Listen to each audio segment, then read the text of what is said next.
الحمد لله رب العالمين والعاقبة للمتقين والصلاة والسلام على سيد الأنبياء والمرسلين سيدنا وحبيبنا وقدوتنا محمد بن عبد الله وعلى آله وصحبه أجمعين أما بعد. قال تعالى في كتابه المجيد والفرقان الحميد: أعوذ بالله من الشيطان الرجيم بسم الله الرحمن الرحيم وما أرسلناك إلا رحمة للعالمين صدق اللہ العظیم. معزز حاضرین گرامی قدر، آخر میں نے عرض کیا تھا کہ غزوہ حنین کا ہی حصہ ہے غزوہ طائف. جس طرح غزوہ حنین کے بھاگے ہوئے مشرکین اور دشمنان اسلام کا پیچھا کرنے کے واسطے اوطاس اور نخلہ میں رسول اللہ صلی اللہ علیہ وسلم نے چھوٹے چھوٹے ٹکڑیوں میں صحابہ کو روانہ فرمایا، ایسے ہی طائف میں خود تشریف لے گئے. غزوہ حنین میں جیسا کہ میں نے شروع میں بتایا تھا کہ کئی قبائل نے حصہ لیا تھا مشرکین کی طرف سے. ان میں دو اہم ترین قبائل تھے. مال کے اعتبار سے اور جان کے اعتبار سے اکثریت انہی لوگوں کی تھی. ایک قبیلہ حوازن اور دوسرا قبیلہ ثقیف. یہ دونوں اس میں اہم رول پلے کر رہے تھے. جب جنگ انہوں نے ہار گئے تو سارے قبائل ادھر ادھر بکھر گئے. یہ دونوں قبائل اپنے اصل وطن طائف کی طرف بھاگے. رسول اللہ صلی اللہ علیہ وسلم نے سارے اموال غنیمت کو جمع فرمایا اور ایک صحابی ہیں مسعود ابن عمرو رضی اللہ عنہ، ان کے حوالے وہ سارا مال دیا اور ان کو فرمایا کہ جب تک میں طائف سے نہ آ جاؤں اس کو اپنے پاس سنبھال کر رکھو. سارا مال لے کر وہ ایک جگہ ہے جعرانہ، آج بھی وہاں بہت سارے عمرہ کرنے والے حجاج اکرام وہاں سے احرام باندھتے ہیں. مسجد جعرانہ آپ میں سے کئی لوگ گئے بھی ہوں گے. تو اس شہر میں، اس بستی میں حضرت مسعود ابن عمرو رضی اللہ عنہ رکے رہے.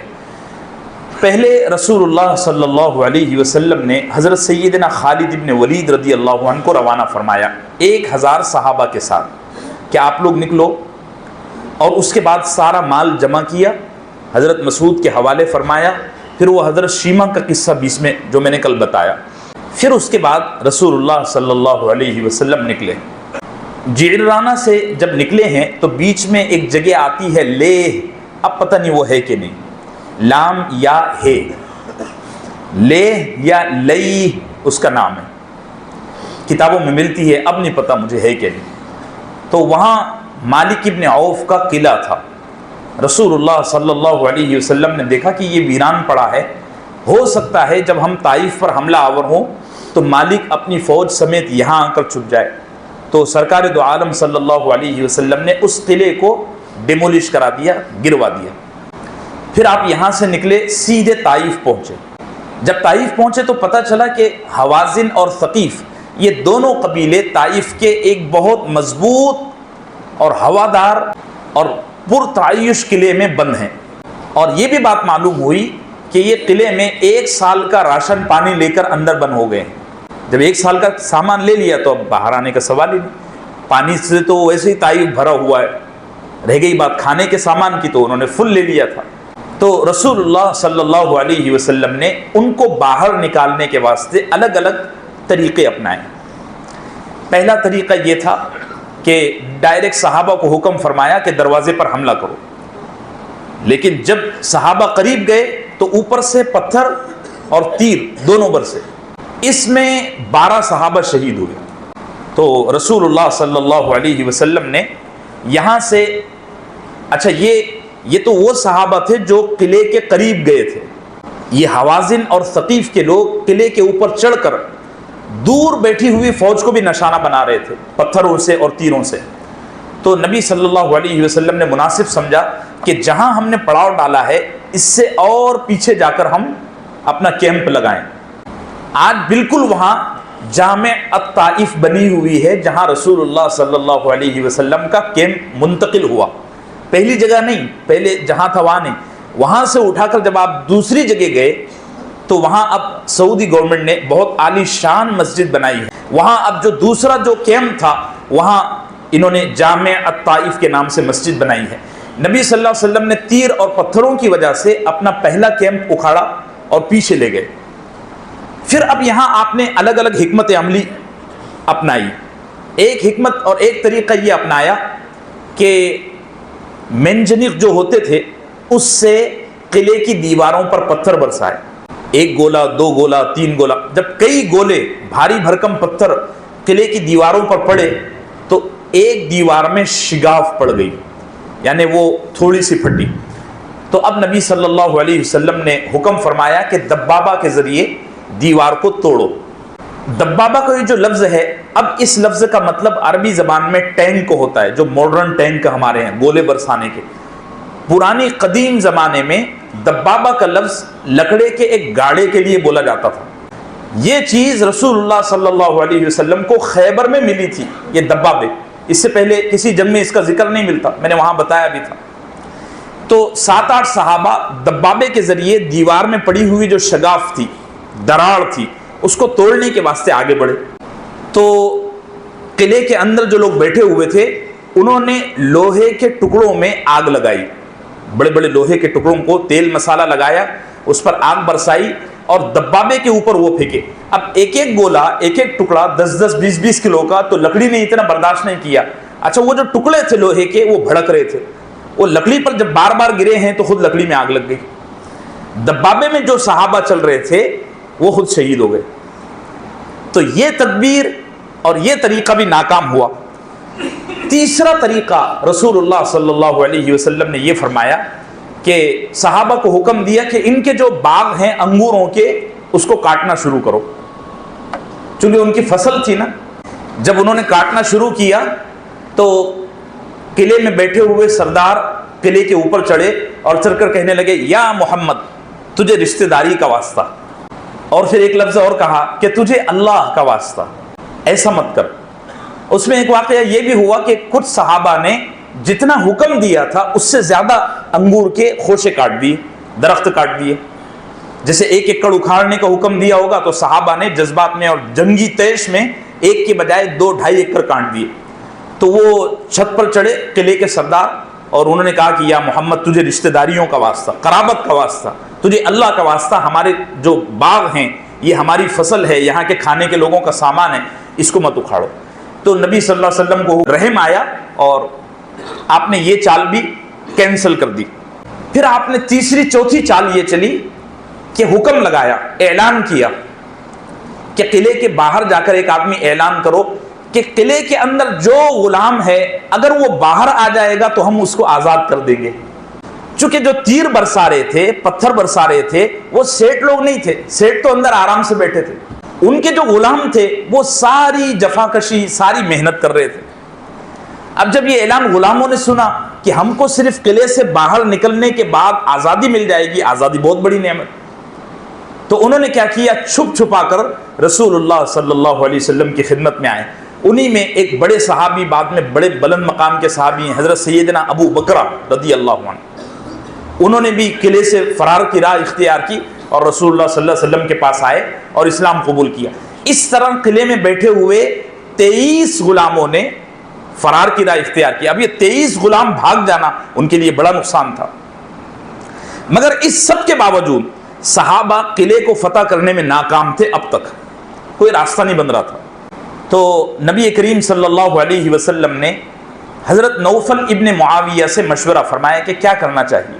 تو نوفل ابن معاویہ فرمانے لگے، دیکھیے یہ لومڑی اپنے بھٹ میں گھس چکی ہے۔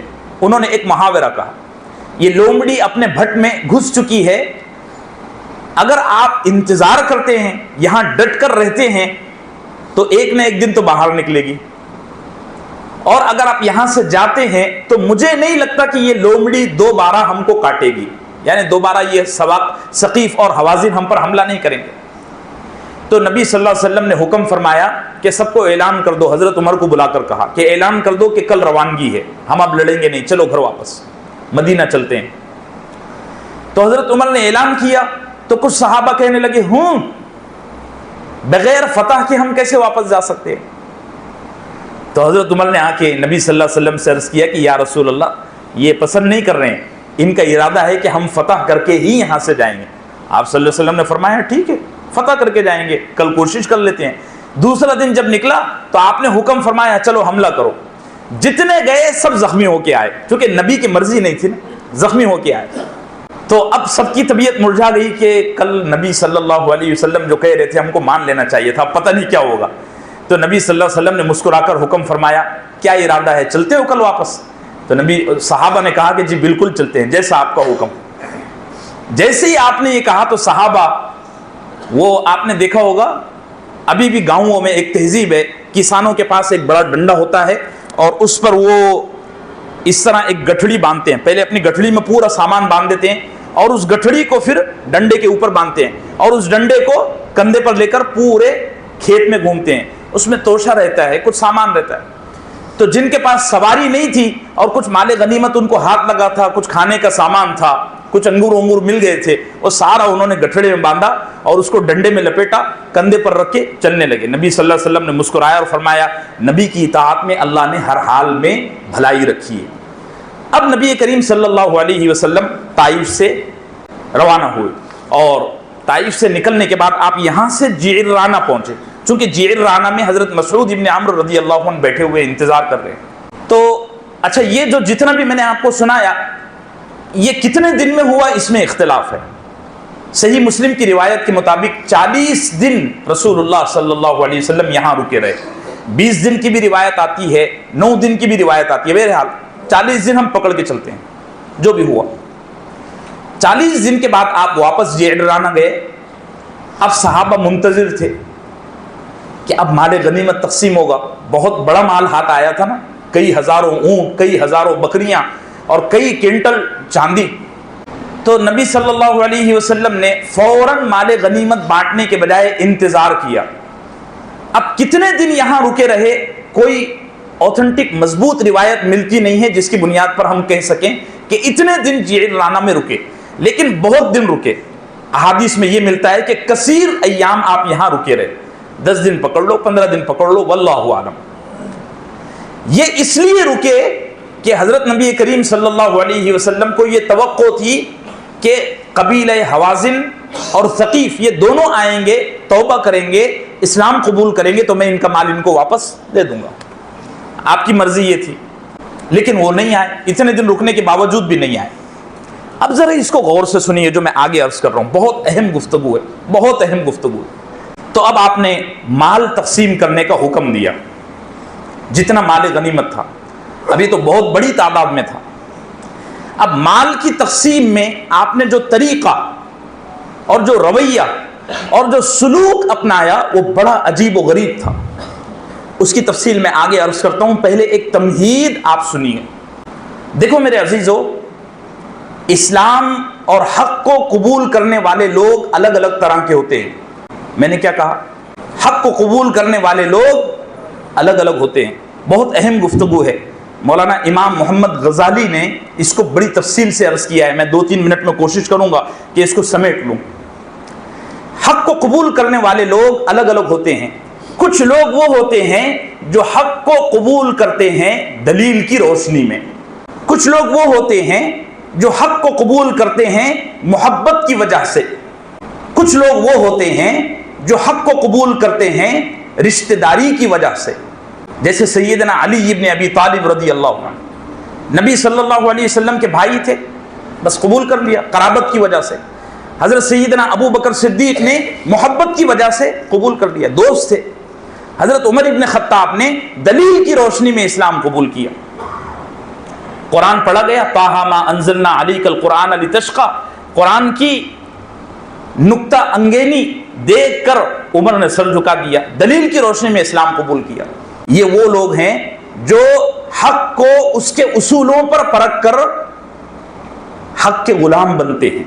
کچھ لوگ وہ ہوتے ہیں جو حق کو قبول کرتے ہیں پیٹ کے راستے سے. حق کے صرف وہ اس لیے غلام ہو گئے کہ ان کو یہ لگا کہ ہم اگر اسلام کو قبول کر لیں گے اور حق کو تسلیم کر لیں گے تو ہمارا پیٹ چنگا ہو جائے گا. غزوہ طائف میں, غزوہ حنین میں جو مال غنیمت ملا تھا, حضرت نبی کریم صلی اللہ علیہ وسلم نے اس مال غنیمت کی تقسیم بڑے عجیب انداز میں کی. اب میں آپ کے سامنے تفصیل بتاتا ہوں. یہ تمہید آپ نے ذہن میں رکھ لی ہے نا اچھے سے. واقعہ یہ ہوا کہ جب مال غنیمت تقسیم کرنا شروع کیا گیا نا تو جونیئر صحابہ جو ابھی 2-2.5 مہینے پہلے ایمان لائے تھے اور غزوہ حنین میں انہوں نے کوئی خاص محنت بھی نہیں کی تھی بلکہ بکھر گئے تھے، ان کو نبی صلی اللہ علیہ وسلم نے بہت مال دیا، بہت مال دیا۔ اکیلے حضرت ابو سفیان کو 300 اونٹ اور 18 کلو چاندی دے دی اور کئی بکریاں بھی۔ پھر حکیم ابن حزام آئے تو ان کو بھی 300 اونٹ دیے۔ 300 اونٹ کوئی مذاق نہیں ہے، میں ایسا بول رہا ہوں، ابھی 300 اونٹ لائیں گے نا تو یہاں سے اسٹیشن تک سارا کا سارا ایریا فل ہو جائے گا، ایک اونٹ پالنا کتنا مشکل ہوتا ہے، 300 اونٹ دے دیے۔ اسی طریقے سے صفوان ابن امیہ 100 اونٹ دیے۔ اسی طریقے سے قریش کے جو بڑے بڑے امراء اور رؤساء تھے جو ابھی 2-2.5 مہینے پہلے ایمان لائے تھے، سب کو 100 اونٹ دیے۔ اور پھر تو آپ نے اتنا مال بانٹا کہ جو نئے نئے بدو آئے تھے، یہ وہ بدو تھے جنہوں نے حق کو قبول کیا تھا، بولو پیٹ کے راستے سے۔ جب نبی صلی اللہ علیہ وسلم نے مال بانٹنا شروع کیا تو یہ بدو آپ پر ٹوٹ پڑے۔ اب اتنا بڑا قافلہ میرے اوپر آ جائے گا تو میں پیچھے ہٹوں گا نا۔ اسی طرح نبی صلی اللہ علیہ وسلم پیچھے ہٹتے گئے، وہ بدو آگے بڑھتے گئے، نبی صلی اللہ علیہ وسلم پر جھڑپ مار رہے ہیں، آپ پیچھے۔ وہ بدو ذرا سخت مزاج ہوتے ہیں، آج بھی آپ چلے جاؤ ان کے مزاج میں بڑی سختی ہے، وہ مکے کی پولیس کے قابو میں نہیں آتے۔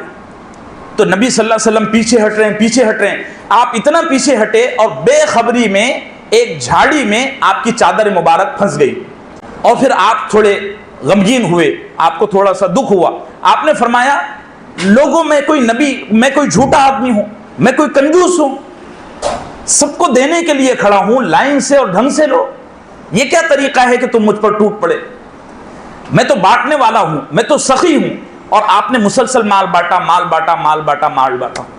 یہ جتنا کچھ بٹا ہزاروں لاکھوں کی مالیت تھی، یہ ان لوگوں کو بٹا جو جونیئر تھے، ابھی آئے تھے۔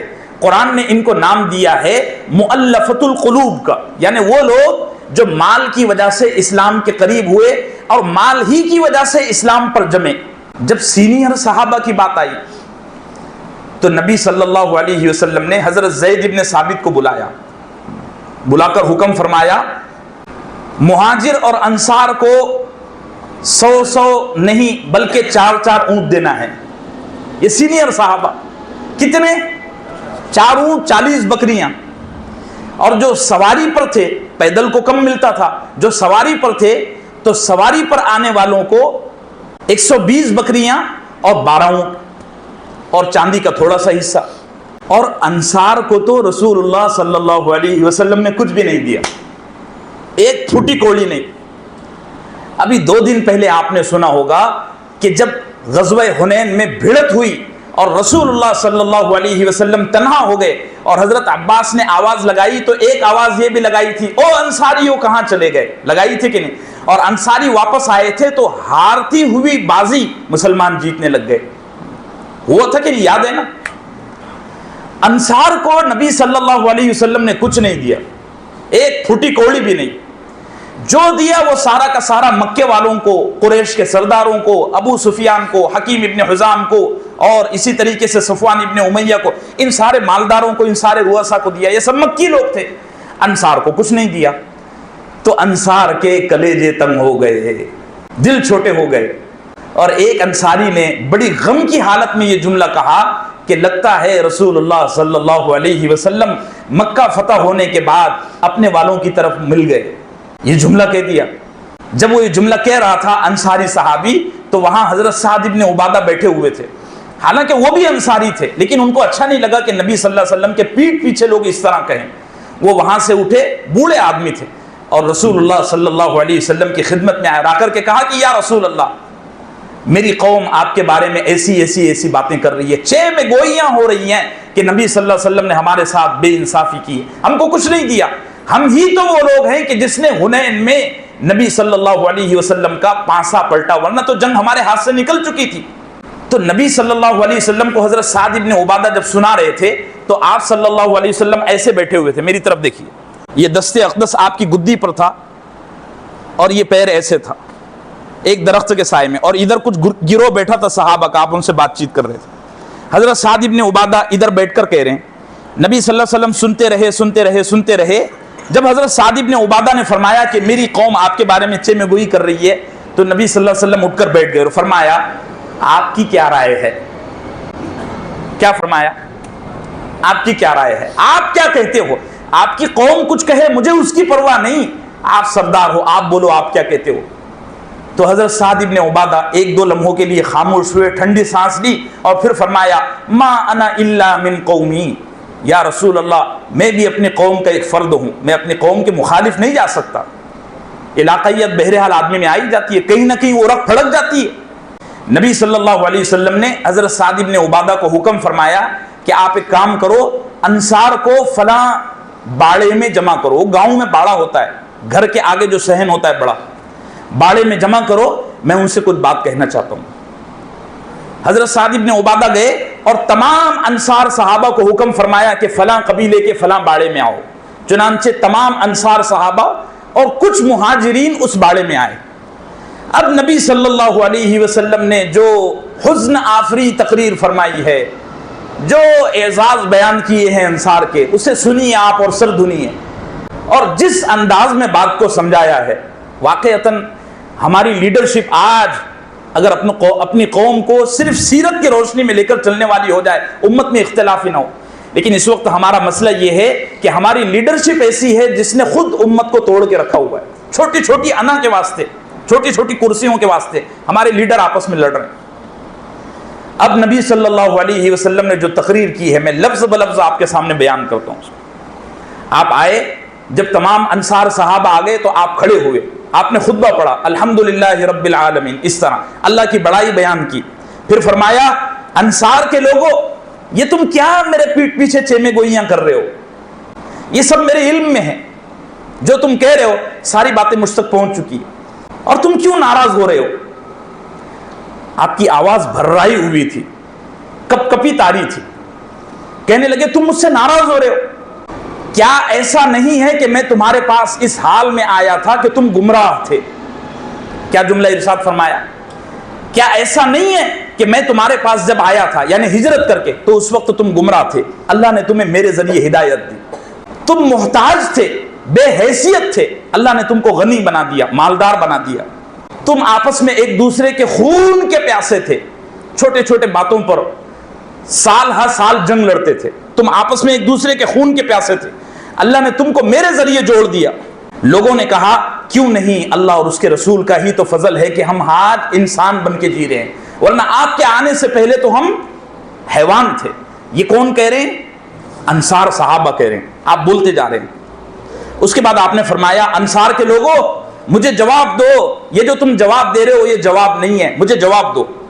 پھر آپ نے خود بتایا, آپ نے فرمایا یا رسول اللہ بھلا ہم آپ کو کیا جواب دے سکتے ہیں. یعنی انصار نے کہا یا رسول اللہ ہماری کیا حیثیت ہے, کیا اوقات ہے کہ ہم آپ کو جواب دیں. اللہ اور اس کے رسول کا فضل ہی تو ہم پر ہے کہ ہم آج انسان بن کے جی رہے ہیں. تو نبی صلی اللہ علیہ وسلم نے فرمایا دیکھو انصاریو, اگر تم چاہو تو کہہ سکتے ہو, اور تم جو بھی کہو گے تم اس میں حق بجانب ہو. یعنی ایسا نہیں ہے کہ سارے میرے ہی احسانات تم پر ہیں, نبی کہہ رہے ہیں کہ تمہارے بھی احسانات مجھ پر ہیں. یہ ہوتا ہے بڑے کا چھوٹا پن, یہ ہوتا ہے بڑے کا بڑا پن, یہ ہوتی ہے بڑے کی عاجزی. اب تو صورتحال ایسی ہے میرے بھائیوں, ہمارے 99% جو قائد اور لیڈر ہیں ان میں یہ ہے کہ ان کی انا کی وجہ سے امت پریشان ہے.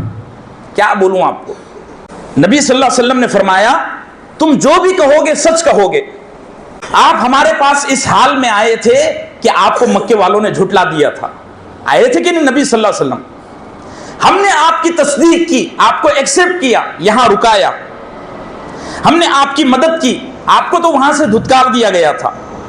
ہم نے آپ کو ٹھکانہ دیا, آپ بے جگہ اور بے مقام تھے, کوئی جگہ نہیں تھی نبی صلی اللہ علیہ وسلم کے پاس. قسم پرسی کی حالت میں مکہ چھوڑ کر یہاں آئے تھے.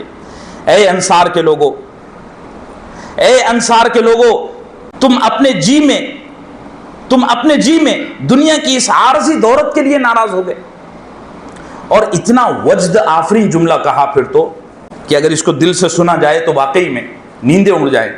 آپ نے فرمایا اے انصار کے لوگوں, تم اپنے جی میں دنیا کی اس عارضی دولت کی مجھ سے ناراض ہو گئے, جس کے ذریعے میں نے لوگوں کو جوڑا تھا, تاکہ وہ مسلمان ہو جائیں، اور تم کو تمہارے اسلام کے حوالے کر دیا تھا. یعنی انصار سے کہہ رہے ہیں کہ میں نے جو لوگوں کو مال بانٹا ہے تو وہ مال بانٹا ہے، تم کو تو میں نے اپنا آپ دے دیا. پھر بڑا زبردست جملہ فرمایا اے انصار کے لوگوں، کیا تم اس سے راضی نہیں ہیں کہ لوگ اونٹ اور بکریاں لے جائیں اور تم رسول اللہ کو اپنے گھر لے جاؤ صلی اللہ علیہ وسلم. وجد آفرین جملہ ہے. کیا تم اس سے راضی نہیں ہے کہ لوگ اونٹ اور بکریاں لے جائیں؟ یعنی جو پیٹ کے راستے سے مسلمان ہوئے تھے ان کو اونٹ اور بکریاں لے جانے دو، تم مجھے لے جاؤ نا، میں تمہارے ساتھ ہوں نا. آپ نے اس طرح فرمایا.